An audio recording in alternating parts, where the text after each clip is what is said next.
Good morning, students of class 12th.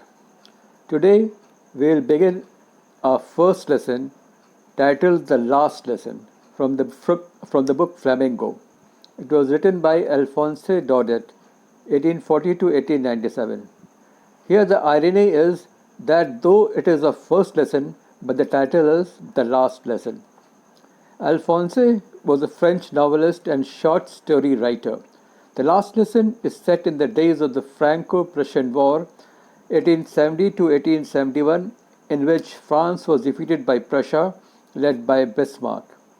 यह कहानी Franco Prussian war की है जिसमें फ्रांस जो है वो प्रशा से हार गया था और प्रशा का रूलर था Bismarck.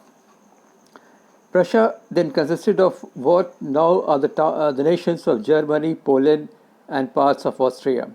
In this story, the French districts of Alsace and Lorraine have passed into Prussian hands. उस समय का प्रशा जो था उसमें जर्मनी, पोलैंड और पार्ट्स ऑफ ऑस्ट्रिया आते थे. तो इस लड़ाई में फ्रैंको प्रशियन वॉर में फ्रांस के दो सिटी एल्सैस एंड लोरेन प्रशा के हाथ में चले गए थे. Read the story to find out what effect this had on the life at school. अब क्या होता है कि इस कहानी इसमें यह है कि जब जर्मनी का राज हो गया या प्रशा का राज हो गया फ्रांस के ऊपर, तो उसने वहाँ पे फ्रेंच पढ़ने से बिल्कुल रोक लगा दी. अब हम आते हैं अगली कहानी पे.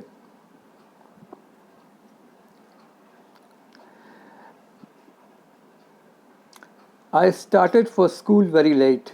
That morning was in great dread of a scolding, especially because M. Hamel had said that he would question us on participles, and I did not know the first word about them.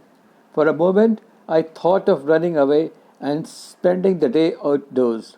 अब यहाँ पे जो story writer है, जो कहानी का जो student है स्कूल का, वो कह रहा है started for school very late. काफ़ी स्कूल के लिए काफ़ी देर से निकला क्योंकि उससे डर लग रहा था, क्योंकि जो टीचर थे एम हेबल, उन्होंने कहा कि हम पार्टिसिपल्स के बारे में क्वेश्चन पूछेंगे, और वो लड़का जो था वो कुछ तैयारी करके नहीं गया था.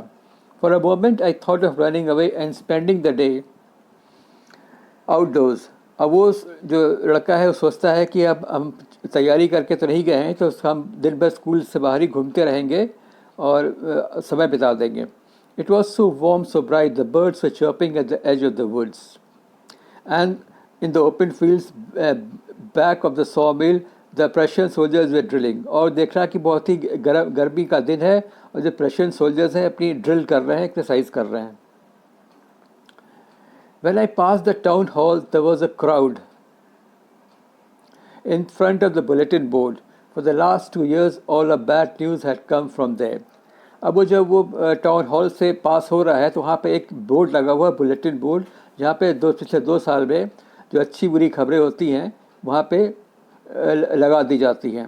The lost battles, the draft, the order of the commanding officer, कौन सी लड़ाई हार गए, कमांडिंग ऑफिसर का क्या आदेश है, वो सारी न्यूज़ उस बुलेटिन बोर्ड पे मिलती हैं. Then as I hurried back as fast as I could,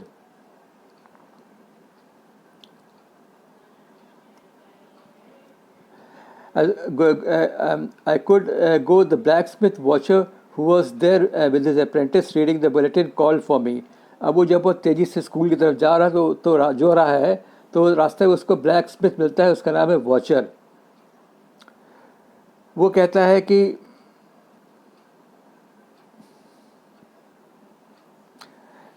don't go, कह रहा है तेज़ी से मत जाओ, अभी बहुत समय है. I thought he was making a fun of me. तो उसको लगता है कि वो इसका मजाक बना रहा है. Usually when the school begins, there was a little hustle which could be heard out in the street. ये कहता है लड़का कि जब स्कूल का दिन होता है तो काफ़ी शोरगुल होता है स्कूल में, और जो बच्चे हैं वो लेसन्स को एक साथ पढ़ते हैं और दूर से सुनाई पड़ता है. And the teacher great ruler rapping on the table, और जो टीचर है वो रूलर को पटकता रहता है बच्चों को शांत कराने के लिए. Through the window I saw my classmates already in their place. तो वो जब स्कूल पहुंचता है तो उसे देखता है विंडो से कि उसके जो क्लासमेट्स हैं वो वहाँ पे क्लास में बैठे हुए हैं and M. Hamel walking up and down with his terrible iron ruler under his arm. और जो M. Hamel जो टीचर हैं वो एक आयरन रूलर लेके हाथ में लेके आगे पीछे घूम रहे हैं. I had to open the door and go in before everybody. अब इसको दरवाज़ा खोल के अंदर जाना था और उससे बहुत डर लगता है. But nothing happened. M. Hamel saw me and said very kindly. अब M. Hamel इसको देखते हैं और बड़े ही अच्छे से बोलते हैं, Go to your place quickly, little Franz. इस लड़के का नाम फ्रांस होता है. We were beginning without you. कहते हैं कि हम जल्दी से जाके अपने सीट पे बैठ जाओ. I jumped over the bench and sat down at my desk. Not till then, when I had got a little over my fright. अब वो जल्दी से जाके कूद के अपने बेंच पे बैठ जाता है और थोड़ा डर उसका कम हो जाता है. Did I see that our teacher had on his beautiful green coat, his frilled shirt and the little black silk cap. अब वो देखता है कि जिसके टीचर हैमिल हैं वो उस दिन अपना बहुत सुंदर सा ग्रीन कोट पहने हुए हैं, एक फ्रिल्ड शर्ट पहने हैं और लिटिल ब्लैक सिल्क कैप पहने हुए हैं जिस पे एम्ब्रॉयडरी है. वो ये कपड़े नॉर्मली इंस्पेक्शन के दिन या प्राइज डिस्ट्रीब्यूशन के दिन पहनते हैं. Besides, the whole school seemed to so strange and solemn. और जो स्कूल जो है पूरा ही बड़ा ही शांत सा वातावरण वहाँ पर है. But the thing that surprised me most was to see on the back benches that were always empty, the village people sitting quietly like ourselves. लेकिन जो देख के उसको आश्चर्य होता है कि जो बैक बेंचेस जो नॉर्मली एम्प्टी होती हैं, खाली होती हैं, वहाँ पर गांव के लोग आके बैठे हुए हैं. Old Hauser with his 3-cornered hat. एक हॉसर नाम का आदमी है गांव का, वो अपना 3-cornered हैट लगा के बैठा हुआ है. द फॉर्मर मेयर, जो पुराने मेयर हैं वो बैठे हैं. द फॉर्मर पोस्ट मास्टर बैठे हैं and several other besides. Everybody looked sad and Hossa had brought an old primer thumbed at the edges and he held it up open on his knees. एक वो जो Hauser है वो एक old primer मतलब एक बोर्ड लेके आके बैठा हुआ है. While I was wondering about it all, M. Hamel mounted his chair and in the same grave and gentle tone with he had used to me said.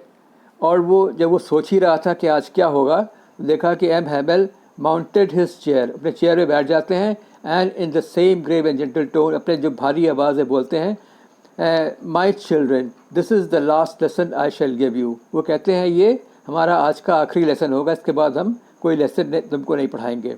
The order had come from Berlin to teach only German in the schools of Alsace and Lorraine. वो बताते हैं कि Germany से order आया है कि अब France के स्कूल में या अल्सैस एंड लोरेन के स्कूल में सिर्फ जर्मन पढ़ाया जाएगा और फ्रेंच नहीं पढ़ाया जाएगा. The new master comes tomorrow. कहते हैं कि एक नया टीचर जर्मन पढ़ाने के लिए कल आ रहा है. This is for your last lesson, I want you to be very attentive. वो कहते हैं कि ये तुम्हारा आपका ये लास्ट लेसन है और हम चाहते हैं कि आप बहुत ही अटेंटिव रहें. Oh the riches, that was what they had put up at the town hall. वो जो फ्रांस है वो समझ जाता है कि यही नोटिस टाउन हॉल पे लगी थी. My last French lesson, why I hardly knew how to write, I should never learn any more, I must stop there then. अब उसको बहुत ही अफसोस होता है कि उसने कभी भी ध्यान से फ्रेंच नहीं पढ़ा था, अब उसका ये लास्ट लेसन है. Oh how sorry I was for not learning my lesson. अब उसको बहुत दुख होता है कि उसने कभी भी फ्रेंच को सीरियसली पढ़ा नहीं. My books that had seemed so much a nuisance a while ago, so heavy to carry my grammar and my history of the saints were old friends now. और उसको लगता है कि जो ग्रामर था फ्रेंच का वो सब उसने हिस्ट्री थी वो उसने कुछ पढ़ा नहीं, अब उसके लिए सब एक पुराने दोस्त की तरह से हो गए हैं. And M. Hamel too, the idea that he was going away, that I should never see him again, made me forget all about his ruler and how cranky he was. अब इसको ये सोच के बहुत दुख हो रहा है कि M. Hamel अब यहाँ से चले जाएंगे और कभी नहीं पढ़ाएंगे. और उसको ये इस बात का दुख नहीं है कि वो M. Hamel जो है इसके रूलर से मारते थे और बहुत ही बड़ा व्यवहार करते थे. Poor man, it was in honor of his last lesson that he put on his fine Sunday clothes and now understood why the old men of the village were sitting there. अब उसको ये बात समझ में आती है कि M. Hamel क्यों अपने अच्छे कपड़े पहन के आए थे और उस दिन सारे गांव के लोग क्यों आके वहाँ पे बैठे हुए थे. While I was thinking of all this, I heard my name called It was my turn to recite what would I not have given to be able to say that dreadful rule of the participle all through. अब वो जब यह सोच ही रहा था तो M हैमल इस France का नाम लेते हैं और उसको आगे बताते हैं तो आगे पार्टिसिपल्स के बारे में बताओ. But I got mixed up on the first word and stood there holding on to my desk and I heard beating and not daring to look up. अब वो बहुत ही घबरा जाता है, कुछ बोल नहीं पाता है, उसको लगता है कि आज तो उसको मार पड़ेगी. I heard M. Hamel say to me, I won't scold you little Franz, you must feel bad. Enough.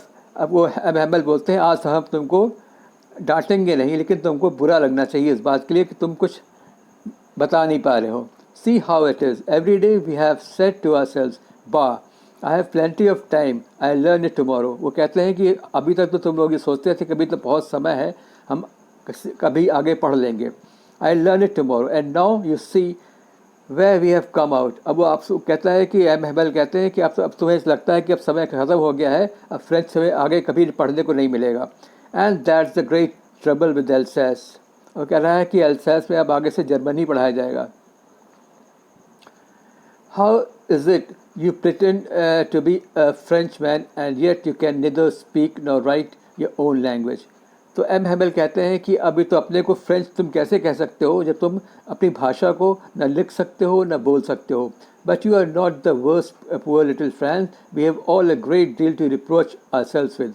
अब हैमल कहते हैं कि सिर्फ तुम्हारा एक फ्रांस जो है इस सब ये तुम्हारी गलती नहीं है, ये हम सभी लोगों को इसके लिए अफसोस करना चाहिए. Your parents were not anxious enough to have you learn. They preferred to put you to work on a farm or at the mills so that to have a little more money. वो कहते हैं इसके लिए तुम्हारे parents भी जिम्मेदार हैं क्योंकि वो तुम्हें कभी भी पढ़ाई के लिए ज़ोर नहीं दिए. वे हरदम ये चाहते थे कि तुम उनके घर का काम करो, उनके फार्म पे खेतों पे काम करो जिससे कि घर में थोड़ा और पैसा आए. And I have been to blame also. वो हैमल कहते हैं कि मेरी भी इसमें गलती है.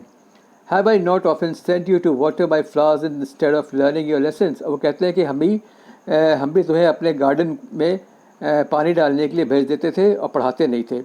And when I wanted to go fishing, did I not just give you holiday? और जब हमें मछली मारने की इच्छा होती थी तो हम तुमको छुट्टी दे देते थे.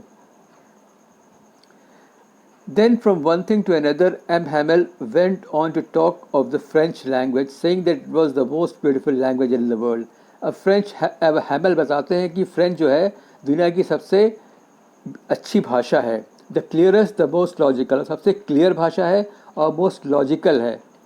That we must guard it among us and never forget. हमें इसकी रक्षा करनी चाहिए because when a people are enslaved as long as they hold fast to the language it is as if that the key to the prison. कि इसको अपनी भाषा से मिल के रहना चाहिए, लग के रहना चाहिए, क्योंकि जब आदमी जो है एक समाज को एनस्लेव वो उसको जब वो गुलाम बना दिया जाता है तो एक भाषा ही होती है जो उसको आज़ादी की प्रेरणा देती है. Then he opened a grammar and read us a lesson. I was amazed to see how well I understood. अब वो ग्रामर का लेसन पढ़ाते हैं. All he said seemed so easy I think so that I had never listened so carefully. अब उस दिन जो है उसको ग्रामर बहुत ही आसान लग रहा है.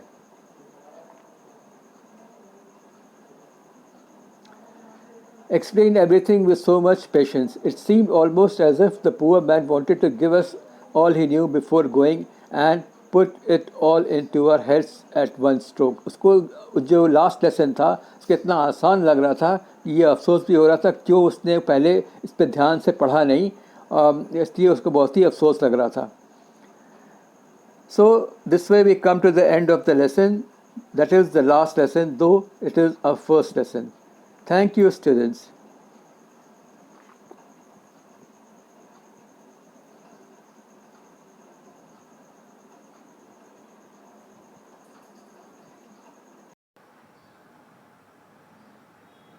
Good morning, students. Let us finish the remaining part of the lesson, the last lesson. After the grammar, we had a lesson in writing. That day, M. Hamel had new copies for us, written in a beautiful round hand. France Alsace, France Alsace. तो grammar के बाद जो है M हैमल ने एक writing का lesson दिया. इसमें कॉपी पे फ्रांस एल्सिस लिखा हुआ था. They looked like little flags floating everywhere in the schoolroom, hung from the rod at the top of our desk.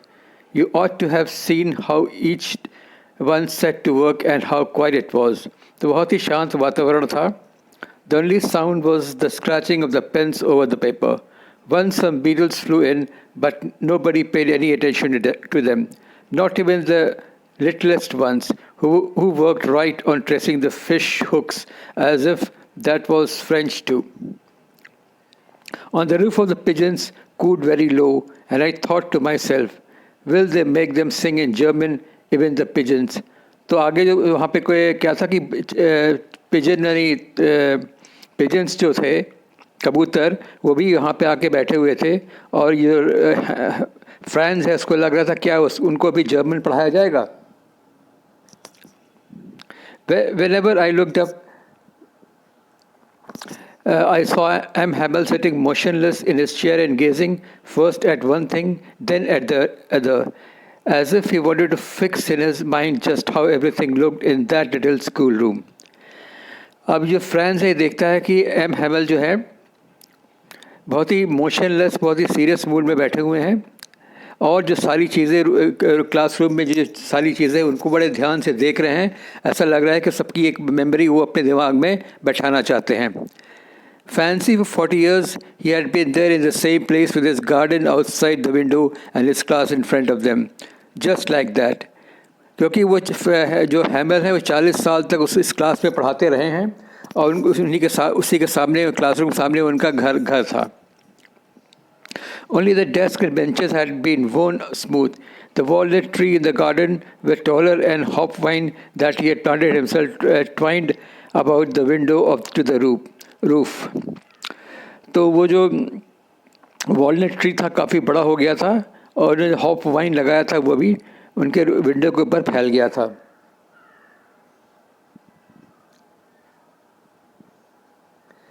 But he had the courage to hear every lesson to the very last. After the writing, we had a lesson in history, and then the babies chanted the ba, bi, bai, bo, bo. तो writing lesson के बाद इन्होंने एक history का lesson लिया. Down there at the back of the room, old Hauser had put on his spectacles and holding his primer in both hands, spelled the letters with them. और जो Hauser नाम का जो एक आदमी विलेजर था वो अपने चश्मे लगाकर अपने प्राइमर या बोर्ड पे सारी स्पेलिंग्स को लिख रहा था. You could see that he too was crying. His voice trembled with emotions. और उसके आँख से आंसू आ रहे थे. वो काफ़ी भावुक हो गया था. All at once the church clock struck 12. Then the Angelus. At the same moment, the trumpets of the Prussians और जो प्रशियन आर्मी का जो ट्रम्पेट था वो बज रहा था. My friend said he, I, but something choked him. He could not go on. Then he turned to the blackboard, took a piece of chalk, and bearing on with all his might, he wrote as large as he could, Vive la France. अब जो M हैमल थे वो काफ़ी emotion से भर गए, भावुक हो गए और उनका गला भर आया. He could not go on. वो आगे कुछ बोल नहीं पा रहे थे. Then he turned to the blackboard, took a piece of chalk. वो ब्लैक बोर्ड की तरफ मुड़ते हैं, एक चौक लेके इस पर लिखते हैं Vive la France. इसका मतलब होता है Long live France. Then he stopped and leaned his head against the wall, and without a word he made a gesture to us with his hand. School is dismissed, you may go. इसके बाद वो अपने sir को दीवार की तरफ से टिकाते हैं और without a word he made a gesture और एक इशारा करते हैं सबको कि अब स्कूल इज़ डिसमिस्ड, अब स्कूल ख़त्म हो गया है, अब आप जा सकते हैं. So this way we come to the end of the lesson, the last lesson. Thank you.